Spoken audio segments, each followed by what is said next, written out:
Atong Ang nag-propose na kay Sunshine Cruz, binigyan na ng diamante na singsing.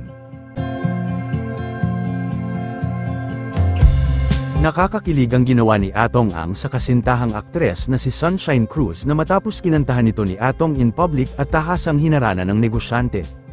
Ang daming pinakilig ng naturang viral video kung saan sinabi na napakabait na lalaki ni Atong, dahil napakaswerte ni Sunshine dahil sa lahat na naging karelasyon nito ay si Sunshine lang ang inamin niya sa publiko na nagmamahalan sila. Makikita sa video habang kinakantahan ni Atong si Sunshine ay kilig na kilig ang aktres at sinasabayan pa si Atong sa kanyang kanta.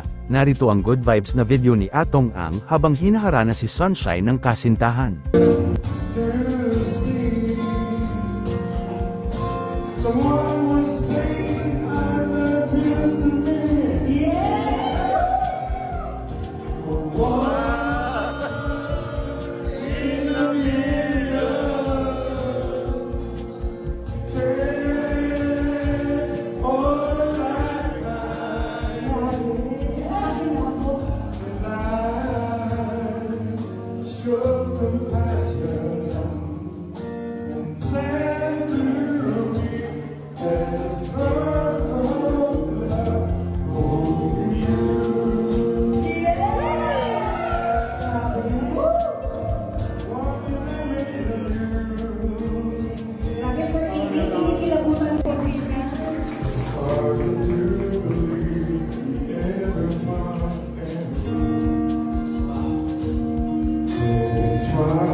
Mamimot baka may ilang eh.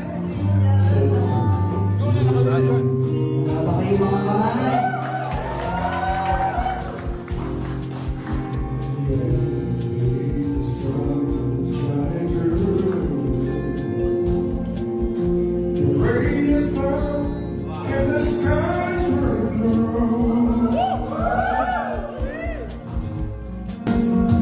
May mga nakapansin din sa naturang event na magkasama si Sunshine Cruz at Atong na may suot-suot raw na singsing ang aktres na diamante.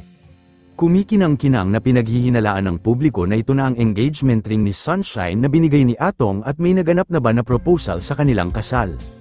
Kung ikakasal si Sunshine Cruz kay Atong Ang ay hindi naman masama dahil wala naman silang asawa at sa mata ng batas ay single sila, kaya ano pa ang hinihintay ng dalawa ay mukhang ikakasal talaga ito. Dahil in the way sa treatment ni Atong kay Sunshine ay tinuturing nito na prinsesa ang aktres. Yun lamang po, ano ang masasabi mo sa balitang ito, comment mo sa ibaba. Huwag kakalimutan i-like ang video na ito. Maraming salamat po sa panonood.